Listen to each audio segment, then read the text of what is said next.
our dearest principal, Professor Swati Pal. She is not only our idol, but also our guiding star who makes us strive for success. Professor Pal is a Charles Wallace Scholar. She is the John McCrae Theatre Studies Scholar and the first Asian to receive the John McCrae Award. Ma'am has penned down several books on theatre, creative, and academic writing. Furthermore, she holds the post of Vice President of the Indian Association for Commonwealth Literature and Language Studies and is an executive body member of the Indian Association for the Study of Australia. Not only this, she has also presented a number of papers at both national and international conferences and is a recipient of many awards. We welcome you, ma'am, and would be honored if you could address one and all present here. Thank you so much, Sanya. Of course, Professor Kundapali, faculty members, and dear students, good morning. It is a warm day indeed, and so perhaps it's apt for me to say that I warmly welcome you all to this two-day national seminar on India's foreign policy at 75 Issues and Challenges. Foreign policy is dynamic and change is inevitable. In understanding foreign policy as a dynamic process, we are equally conscious that foreign policy of a country is fundamentally based on promoting and protecting its national interests. The question, and as this two-day seminar will grapple with, is how has India's foreign policy in recent years responded to the changes? Gone are the days when foreign policy agenda setting was largely different from domestic issues. Foreign policy today, in an interconnected and intertwined world setting, is no longer foreign or alien. The domestic and the external is blurred with no distinction between the two, as we witnessed in the early days of the Ukraine crisis, when the government of India evacuated several hundreds of students and brought them back home safe from the conflict areas. Or, for example, the developmental policies of India, which are intricately linked to international cooperation, whether it is trade or investment. Prime Minister Narendra Modi, you will recall, said, and I quote, "Economic growth of more than 8% for 30 years will bring the best of the world to India." Individuals and society can no longer remain oblivious to foreign affairs and the international system. As students, especially, one must be aware of and perceptive to the changes and the importance of India's engagement in the world. I congratulate the Political Science Department of Janki Devi Memorial College for organizing this seminar, and I wish you all an enriching time that adds to your knowledge meaningfully. Thank you. Thank you so much, ma'am. Your support has always been the strength of this department. I would now like to take the opportunity to welcome and introduce our keynote speaker, Professor Srikant Kundapali, who will be delivering an insightful 30-minute lecture. Professor Kundapali is the Dean of School of International Relations, Jawaharlal Nehru University, New Delhi. He is educated in Chinese studies in India and China with a PhD in Chinese studies. He has authored 2 books and co-edited several volumes. Sir is a frequent writer and commentator in the national and international media and has been quoted regularly in BBC News, The Atlantic, The Times of India, The New York Times, The Guardian, etc. It is an honor to have you here with us, sir.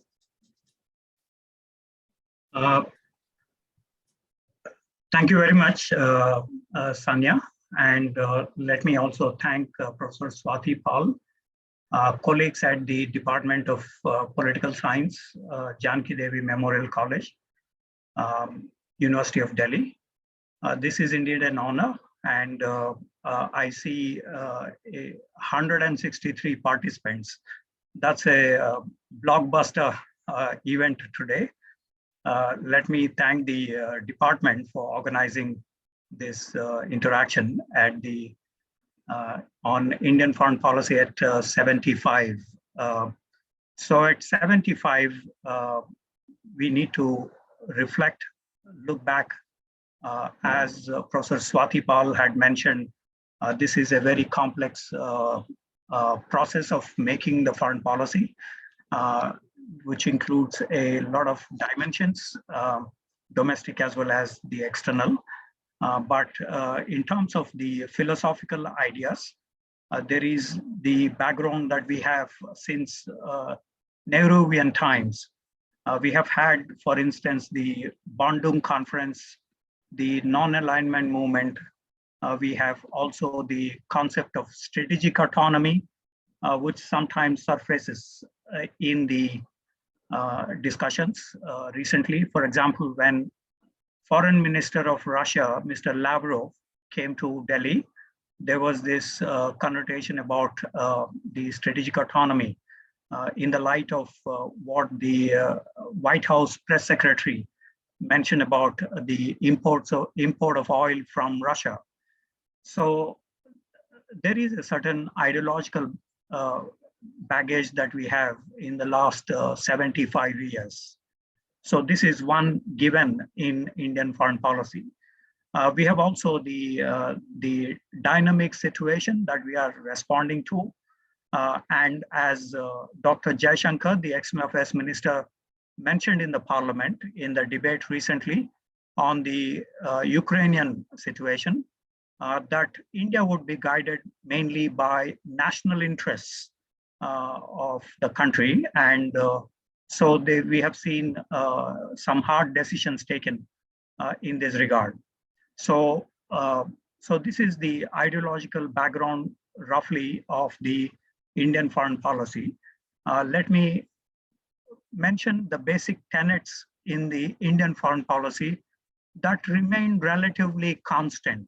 So flowing from the ideological features, these policies have been there for a long time. So let me list some of these policies that we adopted, that India adopted in the past 75 years. Number one is protecting sovereignty and territorial integrity. This is a very complex situation because there is the territorial dispute with Pakistan, and that has become quite complicated since the formation of India and Pakistan in 1947, specifically on the Kashmir related matters, which has seen a kind of upsurge in the recent times. So there has been 1947-48, the Pakistani Rangers occupying what we generally now call as Pakistan occupied Kashmir. So this is one of the main tenets in the Indian foreign policy.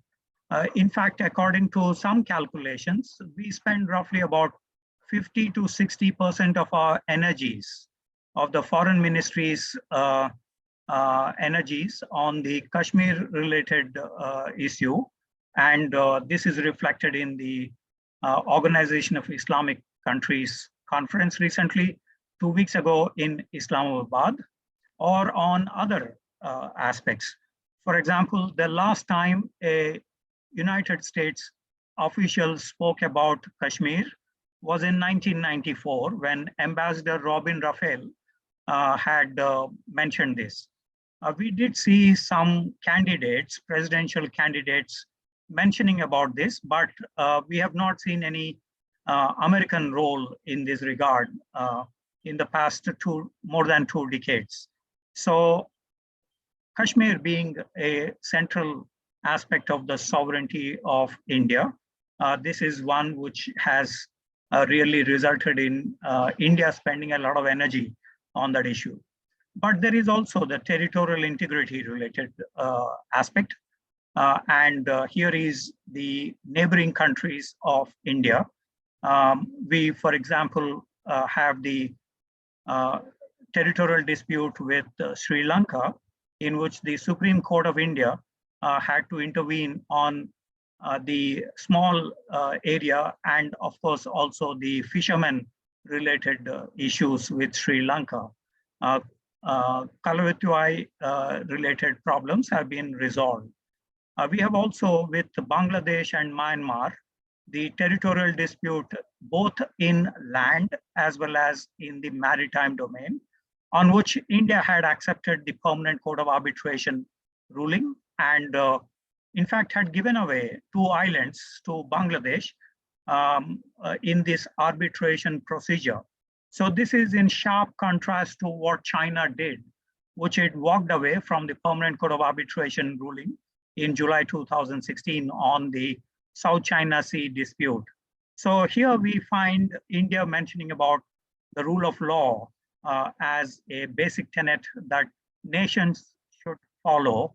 And this is where the Quad and the Indo-Pacific reverberations can be seen in the Indian thinking, and also, of course, the other countries who are party to the Indo-Pacific and the Quad have been reiterating in the recent times. The other aspect of the territorial integrity is, of course, we have a unresolved dispute with China, which had flared up in 1962, as well as in subsequent period during the Natula Jelapla incident in 1967, in the Samdurongchu incident in 1986-87, as well as during the various other times in the Depsang Plains, in Ladakh area, in Doklam, although not strictly an Indian sovereign area, but because we have an agreement with Bhutan, and so we went to rescue the Bhutanese against China's building up of a road in the Zamfari Ridge during the 2017 Doklam incident. Finally, we also have the July 2020, the June 15, 2020, where 20 Indian soldiers were killed and unaccounted for Chinese soldiers killed in this incident, which has put back the territorial dispute onto the hot burner between India and China. For instance, when Foreign Minister Wang Yi visited India 2 weeks ago, there has been a cold shoulder for the Chinese foreign minister because of the kind of infrastructure that they are building and the military deployments that they have been undertaking in violation of the 1993, 96, 2003, 2015 agreements between the two sides. So territorial integrity also has problems with the northern neighbor. And of course, we have issues related with Kala Pani issue in Nepal, which sometimes flares up in terms of demonstrations. Although we had an agreement way back in the 19th century, the Shigoli Treaty and others in this regard. So the basic tenet of Indian foreign policy is to protect sovereignty and territorial integrity. And we spend a lot of energies on this issue. And this is a major item in the Indian foreign policy that no government could ignore in any of those dimensions. The second tenet of Indian foreign policy, according to the Ministry of External Affairs annual reports, is to maintain freedom of judgment and action. And this is where Dr. Jaishankar's alluding to the national interest in the parliament last week can be situated. The second aspect of this is multipolarity, which sometimes comes up in the foreign policy discussions as a way out to protect broadly the Indian interests, specifically in if any country is intervening in the internal affairs of India because of the United Nations Charter in non-interference policy related. So this is an aspect that is important. But freedom of judgment and action is also reflected in very many multipolar institutions that India had joined. For example, the BRICS, Brazil, Russia, India, China, South Africa, of the meeting of which would be held later this year in China. So the BRICS is also one other aspect of that multipolar dimension. The third tenet in the Indian foreign policy is to work for a more equitable world order. So this is where we come across the dispute resolution in the World Trade Organization, or the voting rights in the International Monetary Fund or the World Bank for the developing countries, or on climate change issues as part of the G77 countries or the basic countries. The basic meaning here, Brazil, South Africa, India, and China. The basic countries have proposed a principle: equal but differentiated responsibilities. Equal in the sense all countries in the world have an equal responsibility to counter the pollution. However, since these countries have recently joined the manufacturing sector, and these countries have not polluted before, so equal but differentiated responsibilities. That is, the industrialized West need to take more responsibility than compared with the developing countries. So that is what the meaning behind the more equitable world order that India professes. The fourth one in India's foreign policy is counter-terrorism. So when India mentions about this, it is related to the cross-border terrorism emanating from Pakistan or from other countries. So this is an issue which is the national security consideration for India. And there has been a lot of effort in joining the three major committees of the United Nations Security Council, specifically 1267 committee, which proscribes the terrorist organizations financing Hawala transactions or others. So there has been a lot of discussion in this regard. And obviously there is a lot more attention being paid because of the problems that India faces on this issue. There are also the other, while promoting democracy has not been the main tenet of Indian foreign policy till 2001. However, since then, India has been advocating the democratic principles, although with the caveat of non-interference.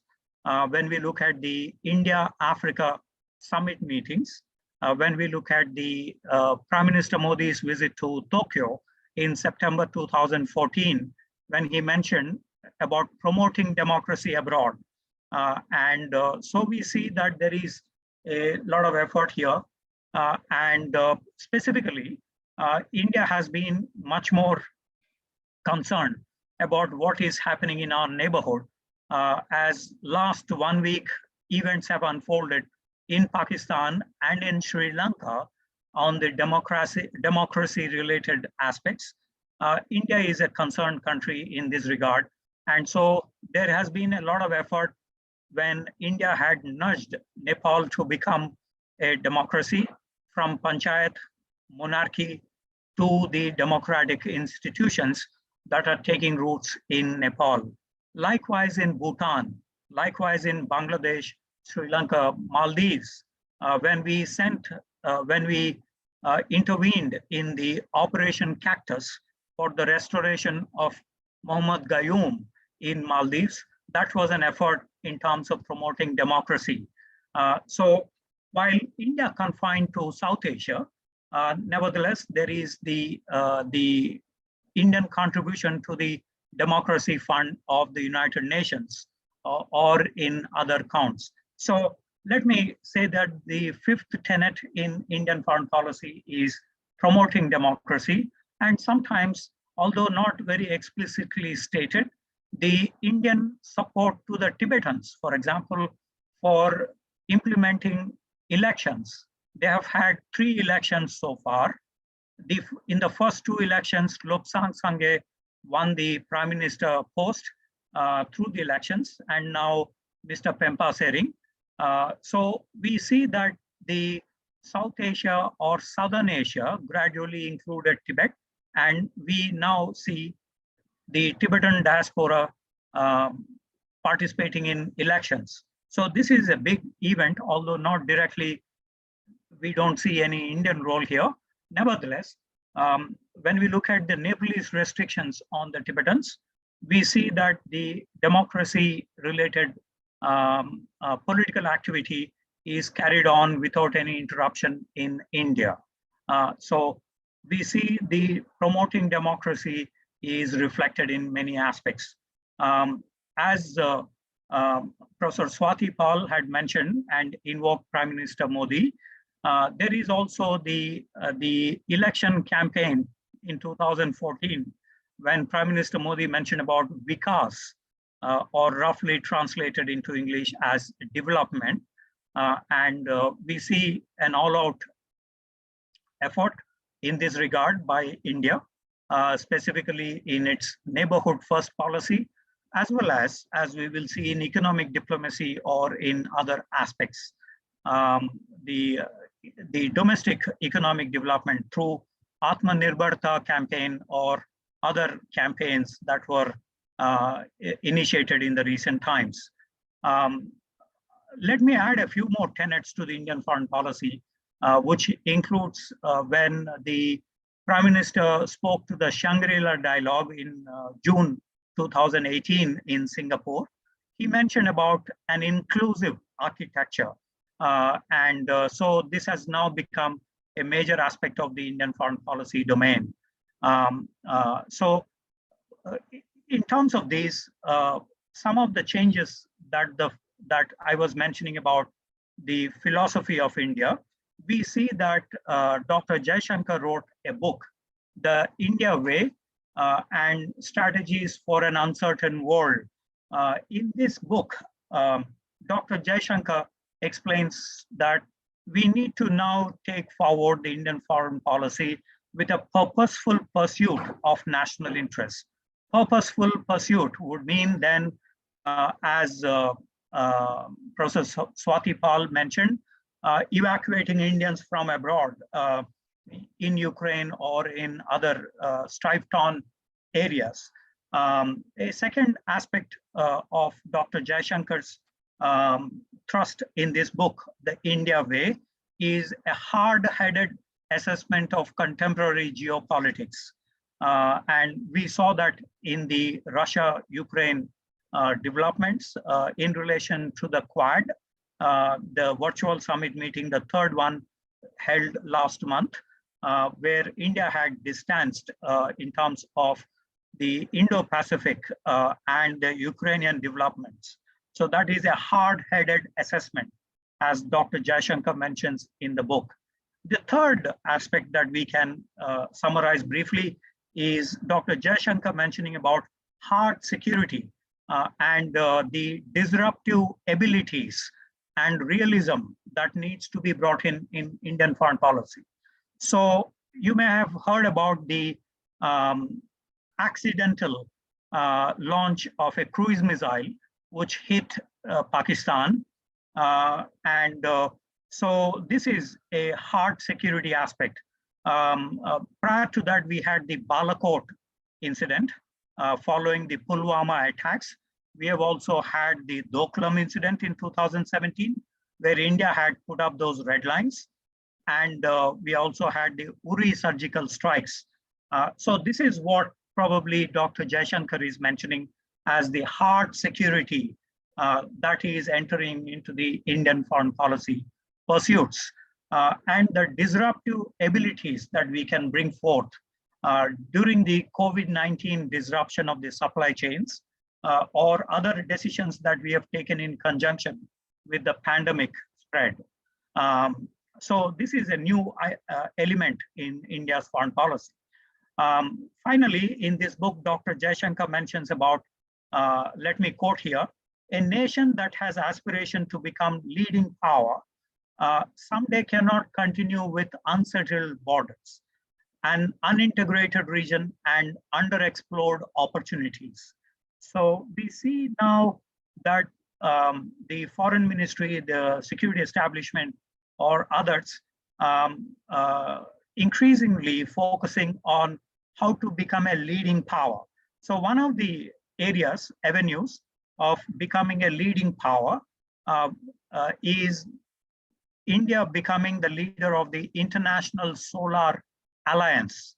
For example, we have an outlay capacity of nearly 25 gigawatts of the solar panels and others. That suggests that India had chosen a relatively soft area to become a leading power, as Dr. Jaishankar mentioned in a speech in Singapore when he was the foreign secretary. So new things have been added to the Indian foreign policy compared to what we received as a baggage in the past 75 years. So this is reflected in multilateral engagements, both in United Nations, the aspiration to become the United Nations Security Council member with veto power, in which the P4 countries, except China, P5 countries, except China, have endorsed the Indian candidature. And this is where the Indian thrust is also reflected in. But we also saw India joining several multilateral organizations like the BRICS, East Asian Summit, WTO, IMF, the Indo-Pacific recently, the Quad, the SAARC summit meetings, the Shanghai Cooperation Organization, or others. So in the light of India becoming the 5th largest economy with over $3.2 trillion currently, there is also the aspirations of India increasing. And this is reflected in what India is pursuing in the recent times. Let me also say that the Indian foreign policy in the past 75 years had acquired very many multi-dimensional aspects. Number one is, as Professor Swati Paul mentioned, there is the domestic and external dimension, which is getting integrated in many ways, given the aspirations of the middle class in India or the other dynamics. For example, today, the Prime Minister had announced over $1 trillion investment in the infrastructure projects. Mr. Nitin Gadkari mentioned that India is laying down something like 27 kilometers of roads a day. And the superhighways, high-speed railways, riverine transportation, or fiber optics, the connectivity related issues are increasing substantially. And so there is an effort here, the domestic angle of the Atmanirbharta, the Skill India campaign, Smart Cities campaign, Digital India campaign, or Sagarmala campaign that have now have also the external dimension that is coming up with the neighborhood, also with the Indian Ocean region. So there is the merger of this domestic and external through these connectivity projects. The second is the neighborhood first policy because of the civilizational and cultural linkages that India has with all the neighbors of India in South Asia. And with, of course, the Southeast Asia, Central Asia, and West Asia, there has been a forward momentum of linking up with this neighborhood first policy, primarily focusing on South Asia and then spreading out to the other aspects. Here, the Indian naval doctrine suggests two primary and secondary responsibilities. Primary basically in South Asia, Indian Ocean regions. Secondary in terms of the South China Sea and Persian Gulf. So broadly, if you have those concentric circles, Indian neighborhood is the first where India's focus is mainly located. And this is where we find a lot of red lines coming up in Indian foreign policy.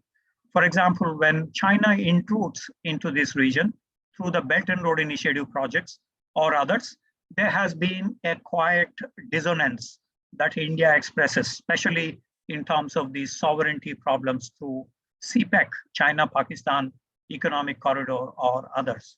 So in the neighborhood first policy, while South Asia has been the main focus, within that we also see northeast of India has now become the focus in terms of its connectivity to Southeast Asia, Myanmar, Thailand, and other countries.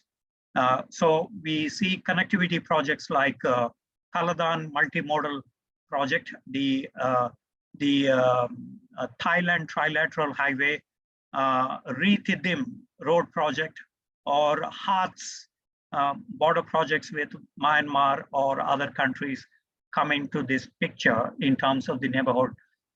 We also have in this multi-dimensional foreign policy of India, we see Indian Ocean diplomacy.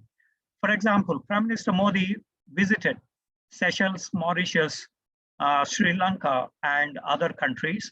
And India's trust in these regions have increased substantially with the Indian Ocean diplomacy that is being played out in terms of arms sales, infrastructure projects, port connectivity, or others. So we saw this is important for India because India has a coastline of 7,500 kilometers that need to be protected.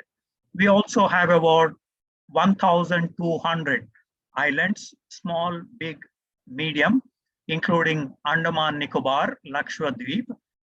And so the protection of these islands is necessary. For example, the Indian Navy, Indian Army, Indian Air Force have constructed the Joint Command in the Andaman Nicobar as a big outpost in that region so that we can provide public goods and services to the Southeast Asian countries. And that was reflected during the tsunami in 2005 when we rescued over 28,000 people in Indonesia, Thailand, or other countries. So this is a new element in India's foreign policy that is utilizing hard power, that is Navy or Air Force or Army, for delivering public goods and services to the international community. So this is a new dimension. We saw that in the Operation Nargis, when Myanmar was battered by a cyclone, we provide a lot of relief. Likewise in Nepal earthquake, likewise in other areas across the globe. So this is a new element of humanitarian assistance during the times of tsunami or other earthquake or other natural disasters. So that's a new element that has come about. And we also need to protect the exclusive economic zone, which is over 2 million square kilometers. So that is important. And because of the Mumbai attacks, this issue on the maritime domain, Indian Ocean diplomacy has become very crucial for us. As a result, we have joined the Indian Ocean Naval Symposium. We have also joined the IORA, which used to be IOR-ARC before, now renamed as IORA, Indian Ocean Rim Association, along with 30 odd Indian Ocean countries. We have been collaborating with them in non-traditional security aspects, like piracy, like environmental disasters, oil slicks, or fisheries, or on other aspects. We also have the BIMSTEC, Bay of Bengal multimodal transportation and economic cooperation with select countries in Southeast Asia and South Asia, like Bangladesh. We have been pushing forward the BIMSTEC process, a meeting of which was held last week. Finally, in terms of this Indian Ocean diplomacy, we see that there is the responsibilities that I just mentioned, primary and secondary, where the Indian Navy now protects these interests. A fourth dimension of this multi-vector policy of India is we changed the look east to the act east in 2015, and now it is acquiring more teeth. In addition to, of course, the civilizational, commercial, cultural, and other linkages, we are now also conducting unilaterally, bilaterally, multilaterally naval exercises with many a country in Southeast Asia or in other regions. A fifth dimension is the big power equation. So India has good relations with the United States, with Russia, with European Union, or other countries. So there are summit meetings that we conduct with Russia, with Japan initially for the past 2 decades. Now this has been expanded to include United States, and other countries. So summit level meetings is a new dimension. Strategic partnerships is a second dimension. The third is 2+2 dialogue mechanisms, which with Russia, with Japan, with US, with Australia, with other countries. We are planning to have that with UK and South Korea, where the foreign and defense ministerial persons, officials will be involved in such dialogues in order to integrate the policies and broad base the impact of such interaction.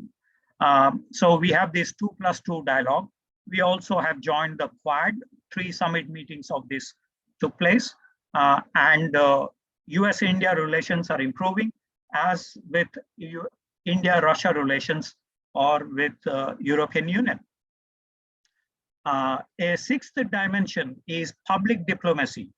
In order to enhance our soft power or sharp power or smart power, as some have defined, this is a new dimension since the 1980s and 1990s.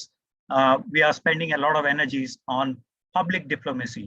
So we have a XP division in the Foreign Ministry, and this is how we are trying to address the civil society and the outreach programs. Soft power is also being expanded with Rabindranath Tagore chairs or Gandhi chairs in different countries. And we are now, as a part of this, we are now trying to integrate with the diaspora, Indian diaspora.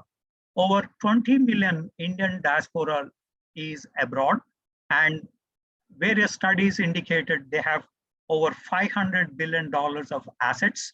And today they are depositing $78 billion of remittances to India, which constitutes nearly 3.4% of the GDP of India. So that's a huge contribution by the persons of Indian origin, or in other terminology that we use. So we have this Pravasi Bharatiya Divas, and also we are now intensifying evacuation of Indians, as Professor Swati Paul mentioned about the Ukrainian. But we also have had with Yemen, Egypt, Libya, we evacuated something like 50,000 people from those areas. And with the recent Operation Ganga, that we reiterate further on the connect with the Indians living abroad and their protection. That has become one of the primary functions of the Indian foreign policy. Economic diplomacy is reflected in the kind of free trade agreements that we signed, or comprehensive economic partnerships that we signed with ASEAN, with South Korea, with Japan. And last week, we had an interim trade agreement with Australia. So this is in conjunction with ease of doing business, as well as the FDI flows into India. It is estimated that last year we received something like $60 billion out of a total of nearly $440 billion in the last one decade, less than a decade. So this is important for our own infrastructure and the manufacturing sector that needs to be expanded for creation of jobs. Then you have energy diplomacy. With the prices increasing from $70 2 years ago a barrel to that of $130 per barrel in the event of the Russian military actions on Ukraine, we see that there is a increasing allocations in the oil bill. This year, we are expected to purchase something like $100 billion worth of crude oil and petroleum products. And this bill is supposed to increase to $181 billion in the next 8 years, and to over $255 billion by 2040. So huge importance to the energy diplomacy here. $500 billion that we are going to spend because of the increasing in economic activity. So as a result, our links with West Asia, and I see there are papers in this 2-day seminar on all of these aspects. And I'm sure there will be more interesting and stimulating discussions on this. So our relations with West Asia, Africa, South America, Russia, Central Asia are improving, also in the energy field. And pipeline diplomacy has also now become a crucial aspect. The TAPI project, Turkmenistan, Afghanistan, Pakistan, India. President had visited Turkmenistan last week, and to reiterate also that energy connection with Turkmenistan, in addition to our civilizational contacts with them. IPI project, Iran, Pakistan, India. Of course, because of terrorism, none of these could fructify, but we did invest heavily in these pipeline projects. Then you have also Indian foreign policy acquiring climate change aspects, global commons in the maritime space, cyber domains, and in disaster relief. So there is a number of dimensions that Indian foreign policy is also acquiring, in addition to the nuclear and others. So let me summarize by saying that in the last 75 years, the most fundamental thing is we survived as a political entity, as a multi-ethnic democratic republic, but we emerged as the 5th largest economy. And according to the predictions of the IMF and World Bank, we will be the 3rd largest economy in the next decade after China, US. We are going to be over a 10 trillion, $12 trillion economy.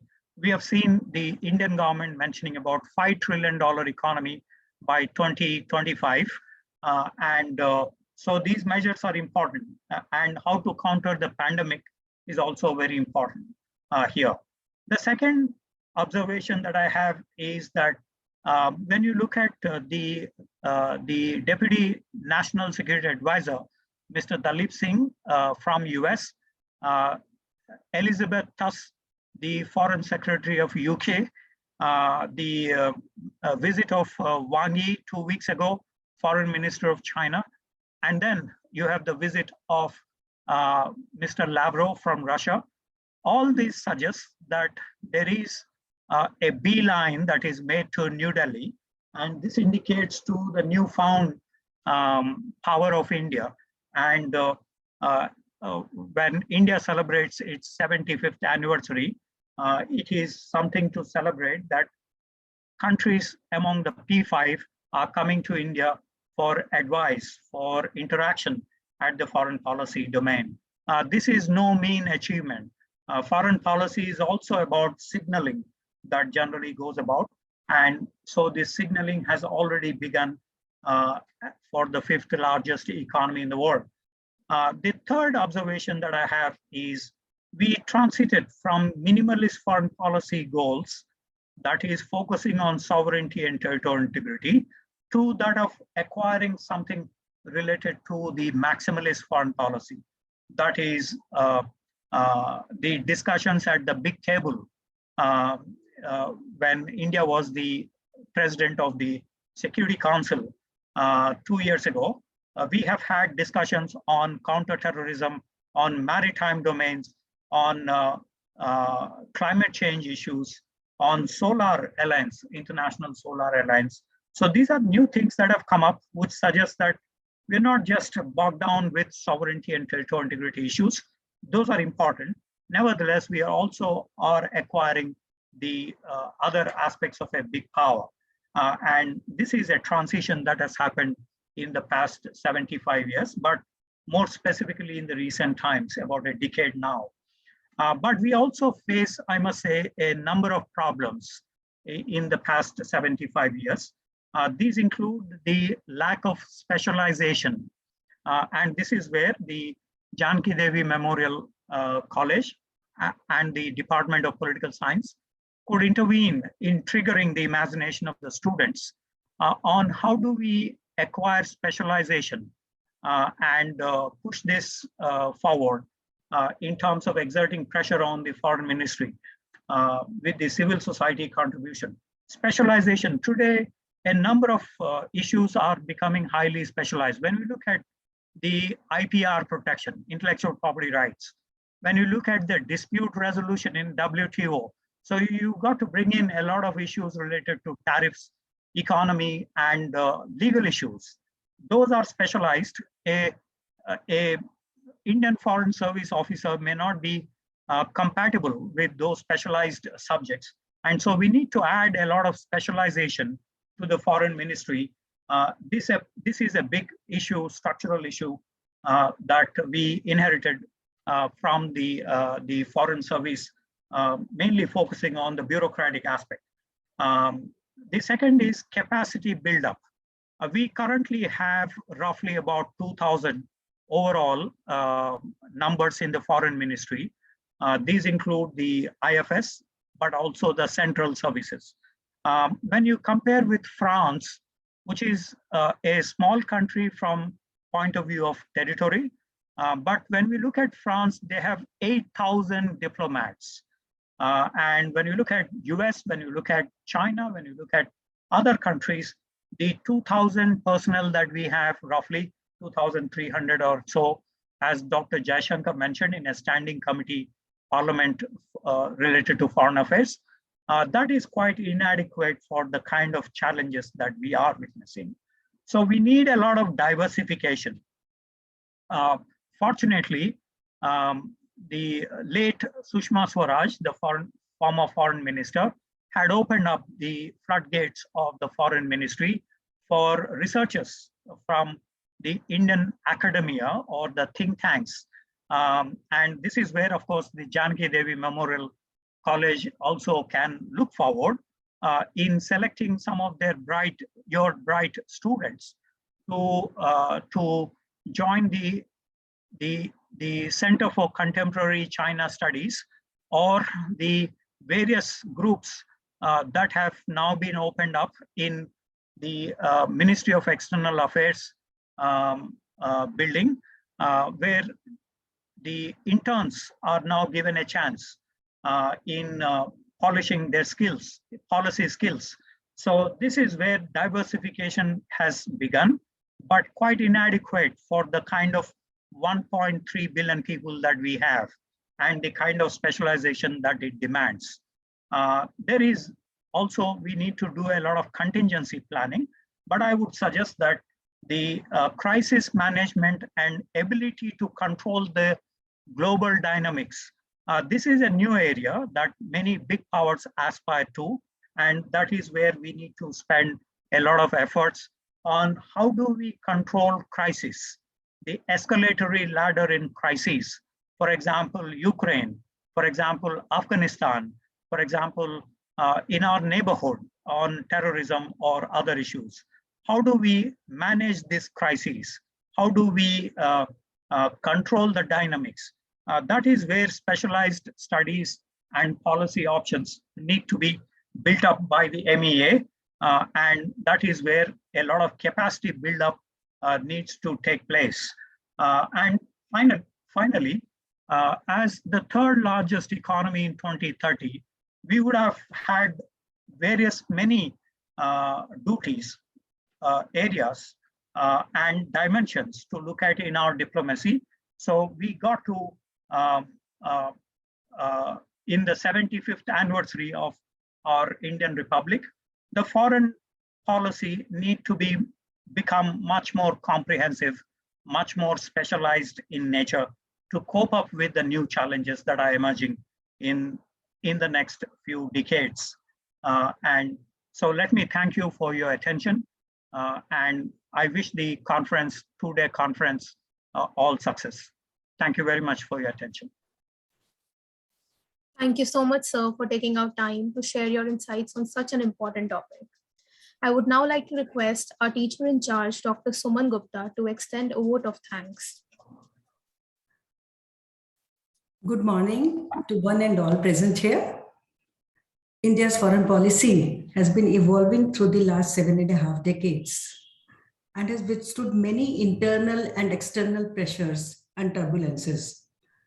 Who could be better equipped to deliver the keynote address on such a vibrant topic than Professor Srikant Kundapali, Dean, School of International Studies, Jawaharlal Nehru University. On behalf of the entire Department of Political Science, Janki Devi Memorial College, I, Suman Gupta, would like to express my deep gratitude to Professor Kundapali for sparing time from his busy schedule to be with us on this virtual platform today and making an excellent presentation. You have beautifully summarized the entire journey of India's foreign policy and also suggested what needs to be done from our students, giving them more your own ideas about how should they go about various things. Thank you, sir, for making this seminar very meaningful with your enlightened views. I would like to extend my sincere thanks to our dynamic principal, Professor Swati Pal. Professor Paul is always there, guiding, motivating, and encouraging us at every step in all our endeavors. Thank you, ma'am, for your kind words and constant support. I would also like to put on record my appreciation for the entire organizing team in undertaking this ambitious project. Thank you, guys, and wish the seminar a huge success. Once again, thank you all. Over to Sanya. Thank you, ma'am. I would now like to request everyone to not leave the meeting, as we will now be starting with our first session of the day on the topic Modi's foreign policy, change or continuity. Our moderator for the first session is Mr. Rohit Kumar Singh, Assistant Professor, Department of Political Science, Janki Devi Memorial College. Over to you, sir.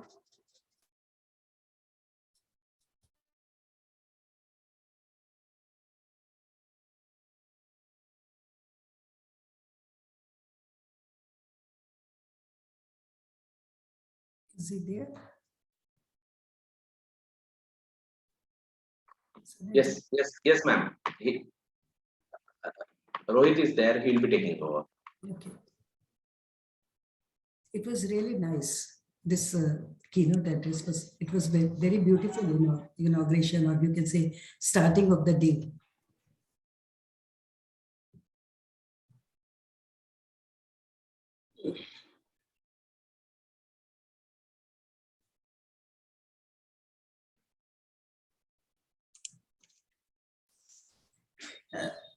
Raju, please make a note of what all has been suggested by Professor Kundapali to be done by our students related to the Ministry of External Affairs that he was talking about and all.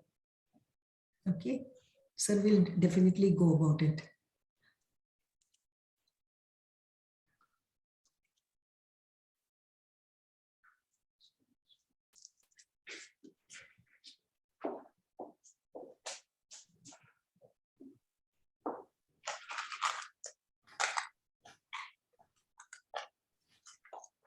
So, sir, you can start now.